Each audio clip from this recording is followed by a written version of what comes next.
तो जिन ऋषियों ने उन अर्थों का अपने एक विशेष साधना की पद्धति से किसी एक विशेष ज्ञान उनके हृदय में अभिव्यक्त हुआ, प्रकट हुआ, तो फिर उस ज्ञान के वो ऋषि बन गए। जैसे आज की भाषा में हम कहें तो जो हमारे वैज्ञानिक हैं, किसी एक चीज की वो खोज करते हैं तो उसके साथ फिर उनका नाम जोड़ दिया जाता है कि भाई गुरुत्वाकर्षण के नियम की खोज न्यूटन ने की, ऐसे कहा जाता है ना। यद्यपि उनसे पहले वेद में जब देखेंगे तो उससे भी पहले ऋषि हैं, लेकिन बाद में उनका नाम कहीं ना कहीं लुप्त इसलिए हो गया कि उन्होंने जिस ज्ञान का साक्षात्कार किया उसको उन्होंने लिपिबद्ध नहीं किया। कोई पुस्तक रूप में नहीं मिलता है हमें, पुस्तक रूप में केवल ऋचाएं मिलती हैं। उस ऋचा के ऊपर उन्होंने जो खोज की थी, जो रिसर्च किया था, क्या उन्होंने पाया था, क्या ऐसा स्पेशल देखा था इस मंत्र के माध्यम से, कौन सा वो अर्थ था, उसको कहीं लिपिबद्ध उन्होंने नहीं किया, या फिर लिपिबद्ध किया होगा तो वो हमें प्राप्त नहीं है इस समय, हमें तो केवल ऋचाएं प्राप्त हैं।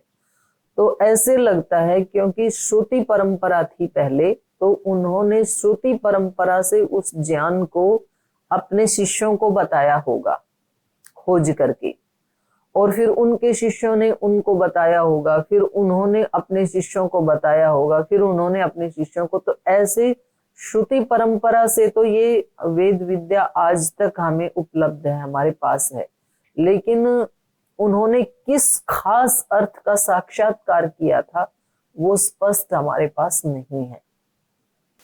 तो वेद जो है, हम आभारी हैं महर्षि देव दयानंद के, उन्होंने पुनः इस रूप में जो आज हमें वेद उपलब्ध हैं, इस रूप में उपलब्ध कराने का दुरूह कार्य महर्षि दयानंद ने किया। और वेद इस रूप में है, इसको बचाने का दुरूह कार्य हमारे दक्षिण के विद्वानों ने किया। आज भी दक्षिण भारत में, कर्नाटक में, केरला में, तमिलनाडु में ऐसे ऐसे विद्वान मिलते हैं जिनको पूरे पूरे वेद कंठस्थ हैं, सस्वर कंठस्थ हैं। हमने भी जिन गुरु से वेद पाठ सीखा था, कर्नाटक में ही ओम शांति धाम एक गुरुकुल है, तो वहां हमने एक विद्वान थे, अब तो उनका शरीर नहीं रहा, आदरणीय श्री कृष्ण भट्ट जी, तो उनको पूरा ऋग्वेद सस्वर कंठस्थ था, उनसे हमने वहां पर वेद पाठ सीखा। तो ये श्रुति परंपरा से एक दूसरे अपने गुरु जो हैं वो अपने शिष्यों को इसको सिखाते रहे, इस रूप में ये परंपरा आगे चली।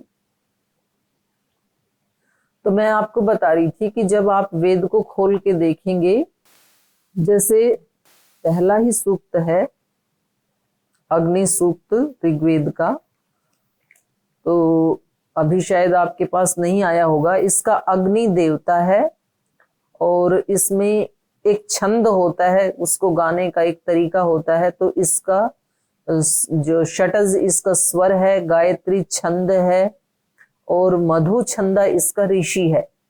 तो मधु छंदा ऋषि है। और जब इसी मंत्र को आप यजुर्वेद में देखेंगे या सामवेद में देखेंगे तो एक जगह आपको दिखाई देगा विश्वामित्र इसका ऋषि है। तो व्यक्ति को कई बार भ्रम हो जाता है, उसको लगता है कि एक ही मंत्र के दो ऋषि कैसे हो सकते हैं। ऋग्वेद में मधु छंदा है, दूसरे वेद में उसका विश्वामित्र ऋषि है। तो इसका आंसर ये है, इसका उत्तर ये है कि वो नॉलेज तो एक ही थी, वो ज्ञान एक ही था। एक ऋषि ने जब उसका साक्षात्कार किया तो उसने इस पद्धति से किया कि ये पूरा विश्व ही मेरा मित्र है, मित्र जैसे उसने देखा। मित्रेण चक्षुषा सर्वम जगतम समीक्षन्ताम, मित्र की दृष्टि से सारे जगत को देखो, ऐसे हमारे गुरुजन हमें कहते हैं, हमारे जो ऋषिगण हैं वो हमें कहते हैं भाई आप मैत्री की दृष्टि से देखो, पतंजलि ऋषि भी ऐसे ही कहते हैं, मैत्री करुणा मुदितोपेक्षाणाम सुख दुख पुण्य पुण्य विषयाणाम भावना तच्चित्त प्रसादनम। तो जिसने इस दृष्टि से साधना की कि उसने सबको एक मित्र की दृष्टि से देखा, जिसने प्रशंसा की उसको भी मित्र की दृष्टि से देखा, जिसने निंदा की उसको भी मित्र की दृष्टि से देखा, और ऐसे आचरण करते करते उनके हृदय में जिस ज्ञान का प्रकाश हुआ, तो उसको फिर उन्होंने लिख दिया और उसके आगे उनका अपना नाम, मतलब उन्होंने तो नहीं लिखा, किसी उनके शिष्य ने लिख दिया कि भाई हमारे गुरुजी ने ये बताया था, तो इसके ऋषि विश्वामित्र हो गए।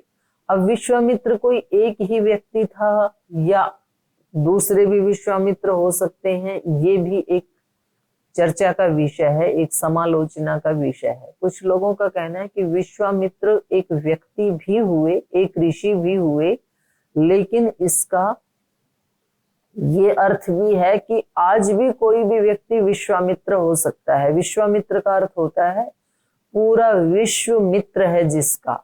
तो पूरा विश्व तो मित्र किसी का भी नहीं होता है, कहीं ना कहीं तो कोई ना कोई तो निंदा करने वाले मिल ही जाते हैं। सब हमारे मित्र हो ऐसा तो नहीं होता है किसी के जीवन में भी, चाहे कोई कितना भी महान क्यों ना हो, कुछ ना कुछ तो निंदक हो ही जाते हैं। तो फिर इसका अर्थ क्या हुआ? इसका अर्थ ये हुआ सारा संसार हमारा मित्र हो जाए ये तो संभव नहीं है, पर हम सबके मित्र हो जाएं या सबको मित्र जैसे मानने लगे ये संभव है, ये हमारे हाथ में है।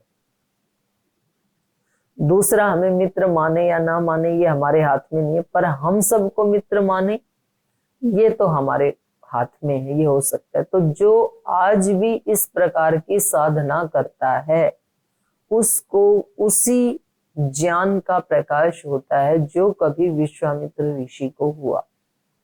तो ऋषि एक निरुक्त पुस्तक है यास्काचार्य जी की, तो वो कहते हैं ऋषि को ऋषि क्यों कहते हैं? ऋषि कस्मात मंत्र द्रष्टार ऋषि, जो मंत्र का दृष्टा है उसको ऋषि कहते हैं। आप कहेंगे मंत्र के दृष्टा तो हम भी हैं, हम मंत्र को देख रहे हैं ना पुस्तक में सामने, तो हम मंत्र के दृष्टा हैं, तो हम भी ऋषि बन गए क्या?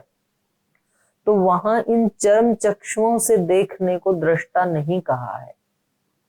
उस मंत्र में जो लिखा है, माने इस मंत्र का जो अर्थ है, उस अर्थ का जिसने साक्षात्कार अपने हृदय में कर लिया, माने जिसकी फीलिंग उसको आ गई, अनुभूति में आ गया। जैसे आपने कभी ना कभी गुड़ को खाया है और आपसे कोई पूछे कि गुड़ कैसा होता है तो आप कहेंगे मीठा होता है। फिर कोई आपसे पूछे कि कैसा मीठा? गन्ने जैसा मीठा? बोले नहीं, उससे थोड़ा सा अलग। खजूर जैसा मीठा? बोले उससे थोड़ा सा अलग। तो चीनी जैसा? उससे थोड़ा सा अलग। वो रसगुल्ला जैसा? बोल उससे थोड़ी सी अलग अनुभूति होती है। तो कहीं कोई आपसे पूछे कि फिर थोड़ी सी अलग अनुभूति कौन सी होती है वो तो बताओ, तो आप यही कहेंगे कि भाई उसको कैसे बताऊं? उसको तो आप ठीक ठीक तभी जान पाओगे जब आप भी एक गुड़ की डली खा लेंगे, तब ठीक से पता लगेगा। तो ऐसे हमारे ऋषियों ने कोशिश की हमें बताने की, लेकिन ठीक ठीक पता तो तभी लगेगा जब हम स्वयं ऐसे ऋषि बन जाएं, उस चीज को अनुभव करने की चेतना के योग्य बन जाएं, तब ठीक से समझ में आएगा हमें।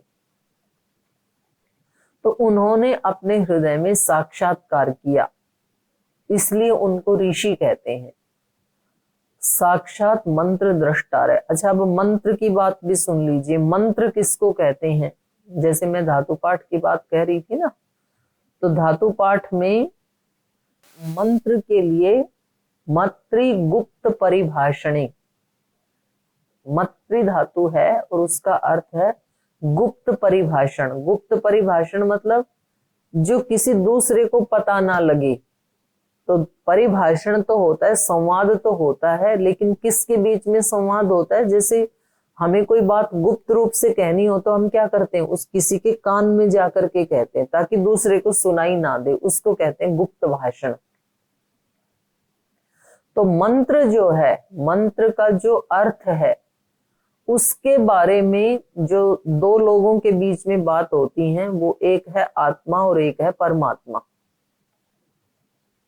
आत्मा को परमात्मा उस ज्ञान के बारे में गुप्त परिभाषण करता है, यानी उस मंत्र का क्या अर्थ है ये केवल या तो परमात्मा जानता है, जिसका पूरा ज्ञान है, जो सारे ज्ञान का आधार है, या तो परमात्मा जानता है, या तो फिर जिसके हृदय में प्रकाशित किया है, जिस ऋषि के हृदय में उस अर्थ को प्रकाशित किया वो जानता है। तो वो बता तो रहा है सबके सामने, लेकिन सबके सामने बताते हुए भी सुनाई देता है केवल ऋषि को उसका अर्थ, बाकी किसी को सुनाई नहीं देता है। इसलिए उसको मंत्र कहते हैं, माने उस मंत्र में जो अर्थ छिपा हुआ है वो अर्थ केवल उस व्यक्ति को मालूम पड़ेगा जो ऋषि बन जाएगा, बाकी को मालूम नहीं पड़ेगा। तो ऐसे एक एक मंत्र के अनेक ऋषि भी हो सकते हैं, जिसने उस मंत्र का साक्षात्कार किया वो सब उस मंत्र के ऋषि माने जाएंगे। तो पहले एक विश्वामित्र ऋषि हुए, उसके बाद हजारों विश्वामित्र हो सकते हैं, लाखों हो सकते हैं, करोड़ों हो सकते हैं। जो जो वैसी साधना करेगा उस सब को उसका वैसे साक्षात्कार होगा। तो ये मंत्र के ऋषि होते हैं। फिर मंत्र का एक देवता होता है, देवता का मंत्र होता है, मतलब होता है देवता मतलब उस मंत्र का विषय, उसका विषय क्या है। जैसे ऋग्वेद का पहला ही मंत्र है अग्निमीळे पुरोहितम यज्ञस्य देवम ऋत्विजम होतारम रत्नधातमम। इसमें 9 मंत्र हैं। पहला जो अग्नि सूक्त है और इनका देवता है अग्नि, क्योंकि इसमें अग्नि तत्व का वर्णन किया गया है इस सूक्त में। तो जिस विषय का वर्णन किया जाता है जिस सूक्त में, वो उस सूक्त का देवता होता है। और ऐसे ही वेद में अलग अलग छंद हैं और अलग अलग स्वर हैं, किस स्वर से उस मंत्र को गाया जाएगा। तो इसमें जो छंद हैं गायत्री, उष्णिक, अनुष्टुप, बृहति, पंक्ति, ऐसे इसमें अलग अलग छंद हैं और उनके अलग अलग स्वर हैं। तो 7 स्वर होते हैं। जैसे संगीत में आप सुनते हैं ना सा रे गा मा पा धा नी सा, तो ऐसे ही वेद में भी सा से बनेगा षटज स्वर। सा इस स्वर से जिस मंत्र का गायन होगा तो उस स्वर का नाम है षटज। ये मैं आपको रिटन में भी कल बोर्ड के ऊपर भी लिख के बता दूंगी। रे से बनेगा ऋषभ, ऋषभ स्वर। गा से बनेगा गांधार स्वर, सारे गा। मा से बनेगा मध्यम स्वर, सारे गा मा। पा पंचम स्वर। धा से धैवत स्वर। नी से निषद स्वर। तो ऐसे ये अलग अलग स्वरों में गाया जाएगा। जैसे गायत्री छंद है तो ये गायत्री छंद किस स्वर में गाया जाएगा, षटज स्वर में गाया जाएगा ये। और इनके गाने का जो चारों वेद के मंत्र हैं इनके उच्चारण करने का तरीका भी अलग अलग है। जैसे ऋग्वेद के मंत्रों को बहुत द्रुत गति से बोला जाता है, द्रुत गति मतलब फास्ट गति से बोला जाता है। अथर्ववेद के जो मंत्र हैं उससे थोड़ा धीरे बोला जाता है, ऋग्वेद से थोड़ा धीरे उनका उच्चारण किया जाता है। और फिर यजुर्वेद के जो मंत्र हैं वो तो बहुत बड़े बड़े मंत्र हैं और उनको बोलने का जो तरीका है वो बिल्कुल आराम आराम से, बहुत ही विलंबित गति से उनको बोला जाता है, द्रुत गति से नहीं बोला जाता, बिल्कुल धीरे धीरे उनको बोला जाता है, स्लो स्पीड से। और फिर जो सामवेद के मंत्र हैं उनको तो बहुत सारे मंत्रों के ऊपर तो गायन है, उनको गाया जाता है। वो गान भी अलग अलग हैं, वहां पर 10 प्रकार के गान हैं। सामवेद में, और कुछ मंत्रों को फिर ऋग्वेद की तरह से बोला जाता है। तो हर मंत्र के बोलने का भी, हर वेद के मंत्र को बोलने का भी अलग अलग तरीका है। वेद में इस सारी सृष्टि के रहस्य छिपे हुए हैं। जैसे बोल देते हैं ना, भेद बोल दे, इसमें कौन सा भेद है, इसमें कौन सा वेद पढ़ना, ऐसे बोल देते हैं। तो वेद का मतलब होता है सब रहस्यों का जो पुस्तक है, जिसमें सारे रहस्य छिपे हुए हैं, जिसमें सब विद्याएं हैं। महर्षि दयानंद ने वेद के बारे में बताया, वेद सब विद्याओं का मूल पुस्तक है। जितनी भी विद्याएं हैं, गणित विद्या, नक्षत्र विद्या, भूगोल, खगोल, जितनी भी विद्याएं हैं, संगीत विद्या, गायन विद्या, नृत्य विद्या, जितनी भी विद्याएं हैं, उन सब का मूल वेद है, और वेद का भी मूल परमेश्वर है। तो जो पदार्थ विद्या से जाने जाते हैं, उन सब का आदि मूल परमेश्वर है, क्योंकि वेद का आदि मूल परमेश्वर है, और वेद में सब विद्याएं हैं। वेद सब सत्य विद्याओं का पुस्तक है। वेद को पढ़ना, वेद को पढ़ाना सब आर्यों का परम धर्म है, ऐसे महर्षि दयानंद ने बताया है। आर्य मतलब श्रेष्ठ जनों का, सब श्रेष्ठ जनों का ये परम धर्म है। जैसे आज हमारे योग ऋषि परम पूज्य गुरुदेव बताते हैं, योग सब समस्याओं का समाधान है। योग का करना, कराना, योग से सीखना, सिखाना, ये हम सब का परम धर्म है, क्योंकि योग मूल है। योग अकेला एक डॉक्टर है जो हमारी सब समस्याओं का समाधान कर सकता है। तो मैं आपको वेद के सूक्त, ये बाद में हम इसके ऊपर चर्चा करेंगे। मैं सोच रही थी कि पहले हम हमारी दिनचर्या के जो मंत्र हैं, जैसे सुबह उठते ही हमारी जो वैदिक परंपरा है उसमें 5 मंत्रों का उच्चारण किया जाता है। सुबह सुबह उठते ही हमारे परम पूज्य गुरुदेव भी हमें बताते हैं कि हमें सुबह सुबह उठते ही अपनी चेतना को किस एक ऐसी डिवाइन फ्रीक्वेंसी के ऊपर सेट कर लेना चाहिए, तो फिर पूरा दिन हमारा वैसे ही बीतता है।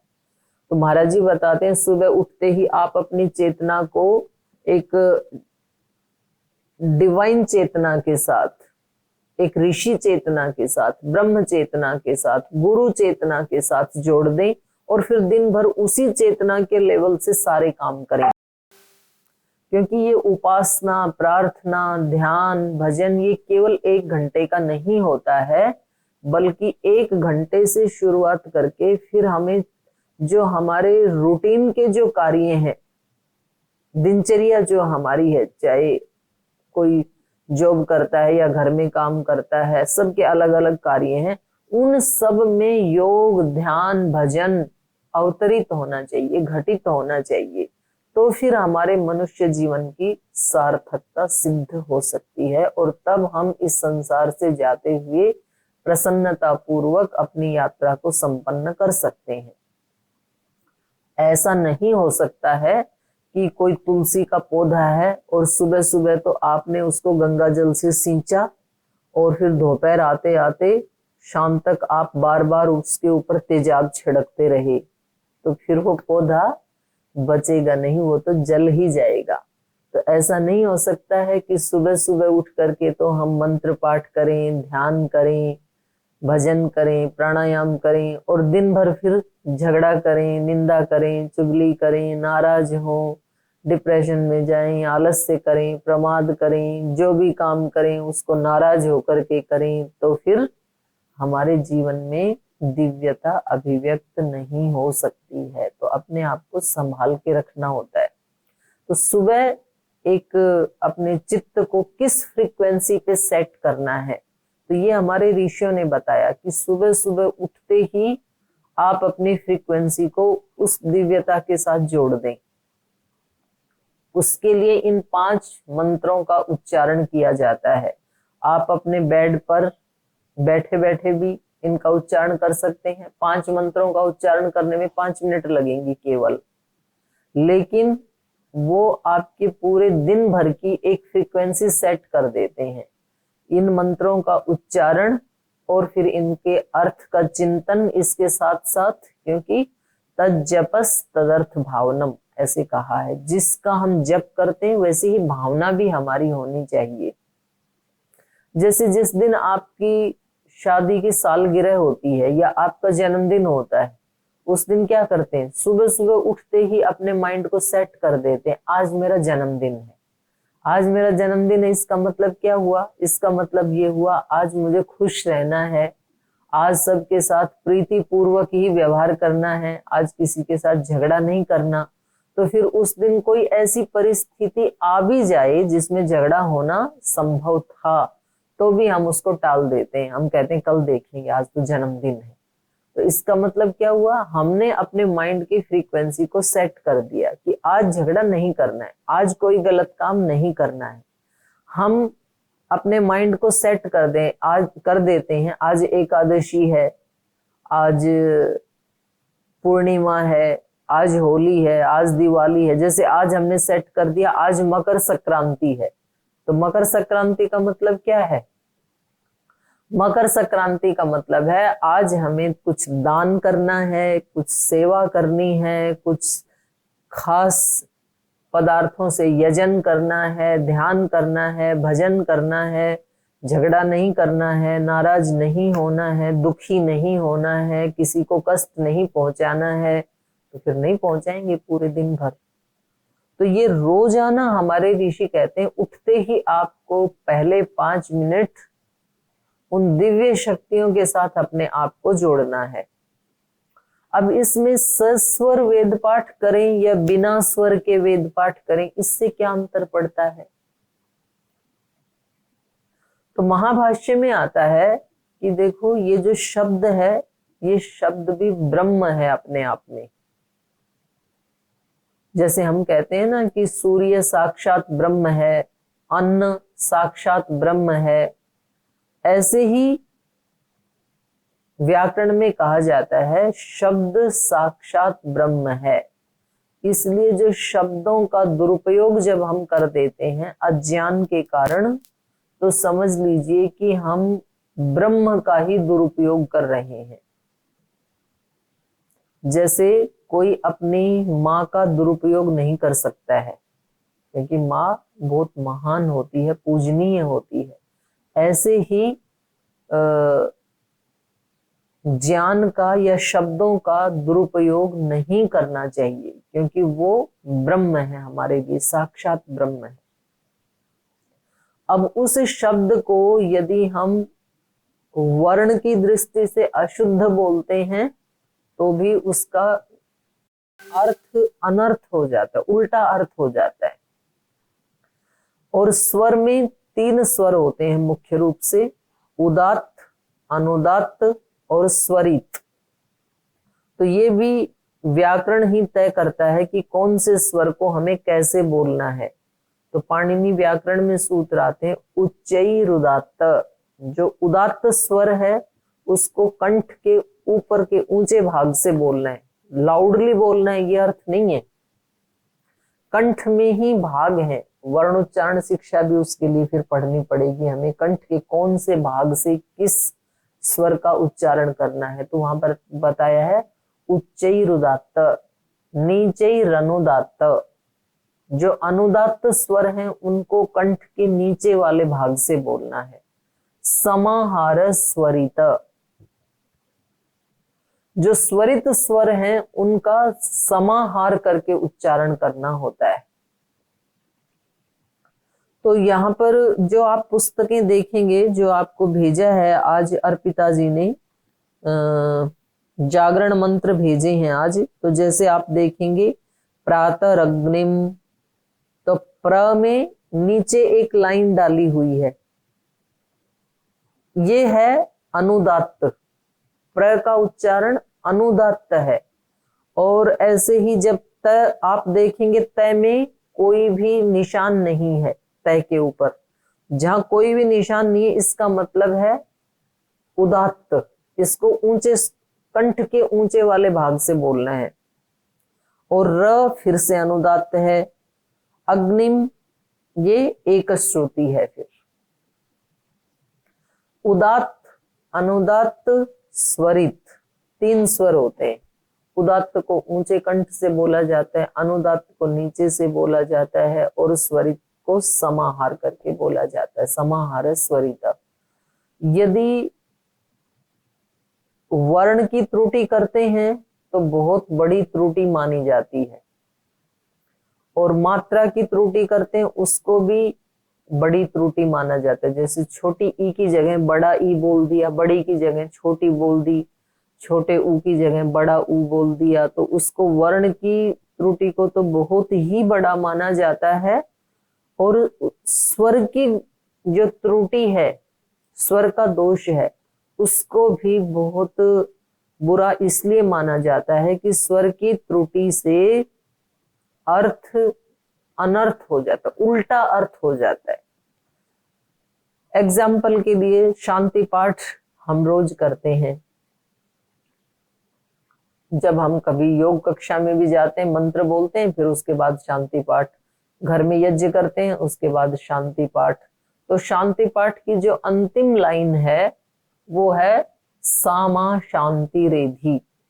ओम देहु शांतिरंतरिक्षम शांति, पृथ्वी शांतिरापः शांति, रोषधय शांति, वनस्पतयः शांति, विश्वे देवा शांति, ब्रह्म शांति। ऐसे करते करते पूरा शांति पाठ बोला, फिर लास्ट में बोला सा मां शांति रेधि। इस लास्ट वाली लाइन का अर्थ है सा शांति माम एधि। मां जो है वहां पर अनुदात्त स्वर में है। जब नीचे ऐसे टेढ़ी लाइन आती है ना, उसको अनुदात्त कहते हैं। और जब अनुदात्त स्वर से मां बोला जाता है तो उस मां का अर्थ है मुझे। और जब अनुदात्त स्वर में न बोल के उदात्त स्वर में मां बोलते हैं तो उस मां का अर्थ हो जाता है निषेध। मां गच्छतु जब ऐसे बोलते हैं तो इसका अर्थ है मत जाओ, निषेध अर्थ है। और जब वहां पर बोला सा शांति माम एधि, पाही माम, तो उसका अर्थ होता है वो सब जगह शांति है। हे प्रभु, आपकी सृष्टि में सब जगह एक रिदम है, एक शांति है, एक हार्मनी है।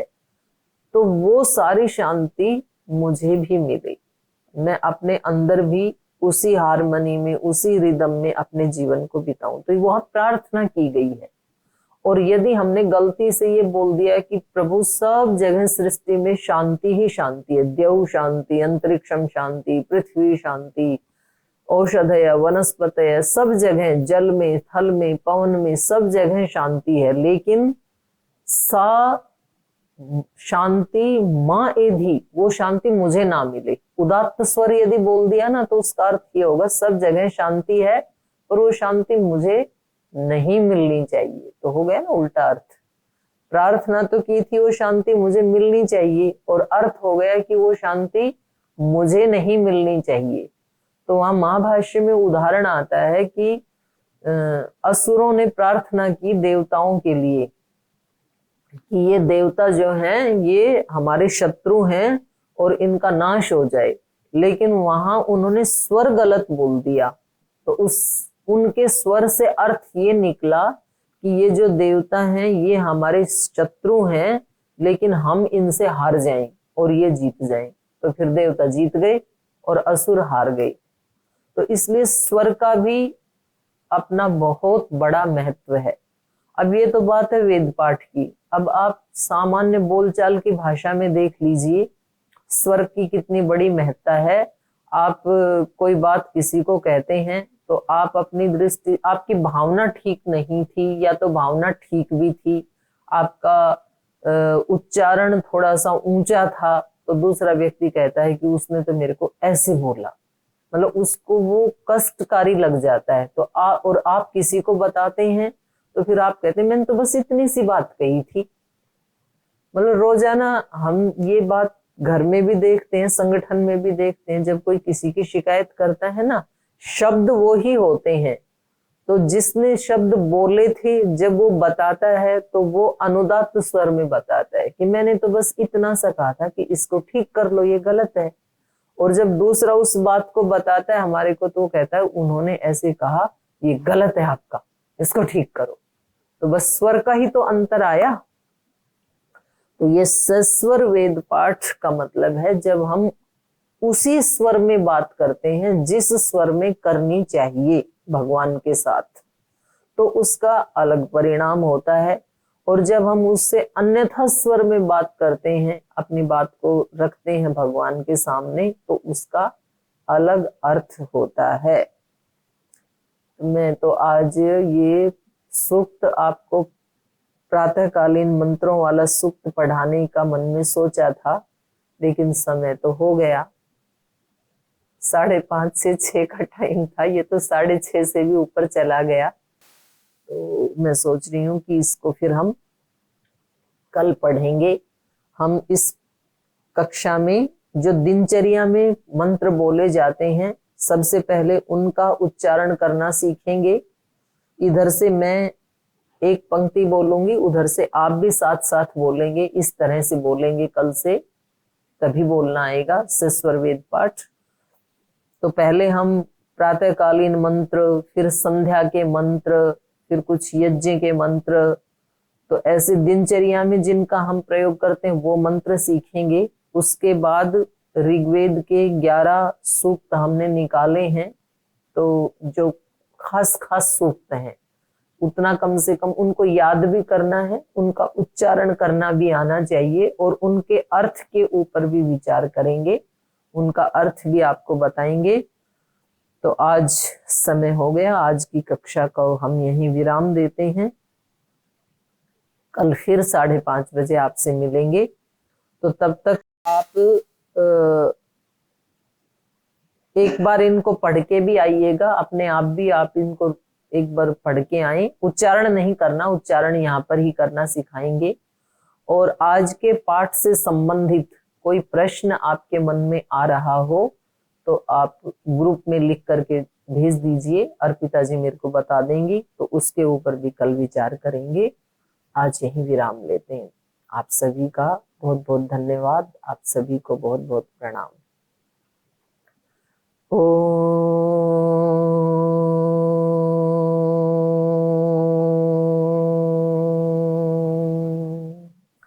शांति शांति शांति। श्री गुरुभ्यो नमः। श्री परमात्मने नमः।